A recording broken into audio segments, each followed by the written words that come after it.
Hello friends, welcome to my channel. হাজির হয়েছি নতুন এক রেসিপির সঙ্গে। আজকে আমি বানিয়ে দেখাবো একদম কম সময়ে ঝটপট দারুণ স্বাদের আলু দিয়ে ম্যাগির একটা ইউনিক রেসিপি। আশা করি আপনাদের ভালো লাগবে।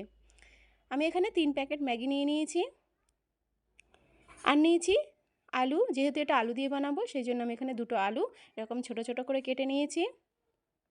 তারই সঙ্গে আমি ম্যাগির যে মশলাগুলো থাকে, ম্যাগির টেস্ট মেকারগুলো নিয়ে নিয়েছি। আমি এখানে গ্যাসে একটা পাত্র বসিয়ে তাতে জল গরম হতে দিয়েছি। জলটা গরম হয়ে আসলে আমি জাস্ট ম্যাগিগুলো এখানে ভেঙে দিয়ে দেব। আমি 3 প্যাকেট ম্যাগি এখানে দিয়ে দিয়েছি। তারপরে এরকম একটু একটা চামচের সাহায্যে এভাবে নাড়াচাড়া করে মিশিয়ে নিতে হবে। এখানে বেশি সিদ্ধ করার একদমই প্রয়োজন নেই। জাস্ট জলটা এরকম ফুটে উঠলেই কিন্তু আমাদের ম্যাগিটা একটু নাড়াচাড়া করে মিশিয়ে নিয়ে নামিয়ে নিতে হবে। বেশি সিদ্ধ হয়ে আসলে কিন্তু ম্যাগিগুলো ভাজার সময় একদম গায়ে গায়ে লেগে যাবে। দেখুন আমার সিদ্ধ হয়ে গেছে। এখন আমি এটা জল ঝরিয়ে জাস্ট এটা জল দিয়ে ধুয়ে এখানে একটা পাত্রে রেখে দিয়েছি। তারপর গ্যাসে একটা প্যান বসিয়ে নিয়েছি। তাতে দিয়ে দেব সাদা তেল। তেলটা গরম হয়ে আসলে তাতে দিয়ে দেব কেটে রাখা আলু।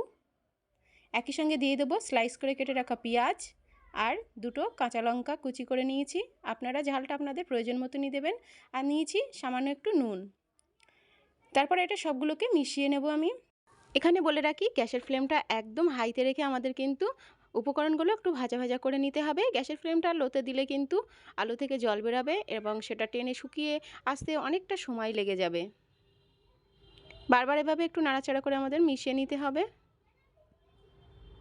কম সময়ের মধ্যে কিন্তু দারুণ স্বাদের এক রেসিপি। আপনারা অবশ্যই একবার বাড়িতে বানিয়ে দেখবেন, আশা করি ভালো লাগবে। তারপর আলুগুলো এরকম একটু ভাজা ভাজা হয়ে গেলে আমি মাঝখানটা একটু ফাঁকা করে এখানে দিয়ে দেবো সামান্য একটু সাদা তেল।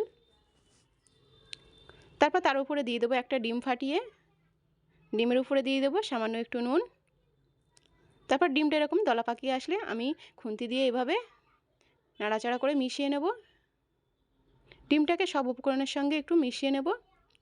ডিমটা দিলে কিন্তু বাচ্চারা বেশি খেতে পছন্দ করে। ডিমটা অপশনাল, আপনারা দিতেও পারেন আবার নাও পারেন, কিন্তু দিলে দারুণ স্বাদ আসে। খুব ভালো করে এটা আমাদের ভাজা ভাজা করে নিতে হবে। তারপর আমরা এখানে দিয়ে দেব ম্যাগি যে মশলাগুলো থাকে সেই মশলাগুলোকে এখানে অ্যাড করে দেব। আমি এখানে কিন্তু অন্য কোনো মশলা অ্যাড করব না। আমি জাস্ট এই ম্যাগির মশলাটা দিয়েই কিন্তু ম্যাগিটা বানাবো। মশলাগুলো দিয়ে খুব ভালো করে আমাদের একটু মিশিয়ে নিতে হবে। খুব ভালো করে এটা নাড়াচাড়া করেই আমরা মিশিয়ে নেব এটাকে। মেশানো হয়ে গেলে তারপর আমি এখানে সিদ্ধ করে রাখা ম্যাগিগুলোকে দিয়ে দেব। তারপর সব উপকরণের সঙ্গে ম্যাগিগুলোকে খুব ভালোভাবে একটু মিশিয়ে নেব। আমাদের এটা কিন্তু খুব ভালোভাবেই চারিদিকে এইভাবে মিশিয়ে নিতে হবে। এটা একদম ঝটপট দারুণ স্বাদের একটা ইউনিক রেসিপি। আপনারা অবশ্যই একবার ট্রাই করে দেখবেন, আশা করি আপনাদের ভালো লাগবে। বিকেলে কিন্তু নাস্তায় কিন্তু এটা একদম ঝটপট করে বানিয়ে এটা খাওয়াই যায়। এটা দারুণ স্বাদের খেতে হয়। তারপর আমি এটা মেশানো হয়ে গেলে এখানে দিয়ে দেবো টমেটো সস। সসটা দিলে কিন্তু দারুণ স্বাদ হয়। আপনারা যদি খেতে পছন্দ না করেন তাহলে নাও দিতে পারেন। তারপর খুব ভালো করে মিশিয়ে নেব আমরা।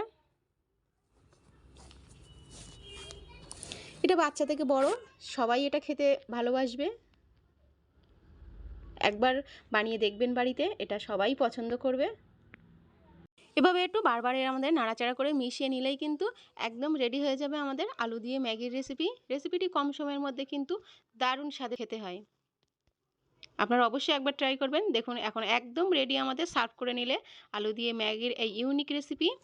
আশা করি ভিডিওটি ভালো লেগেছে। দেখুন কতটা লোভনীয় দেখতে হয়েছে। এটা যেমন লোভনীয় দেখতে তেমনই কিন্তু এর স্বাদটাও খেতে।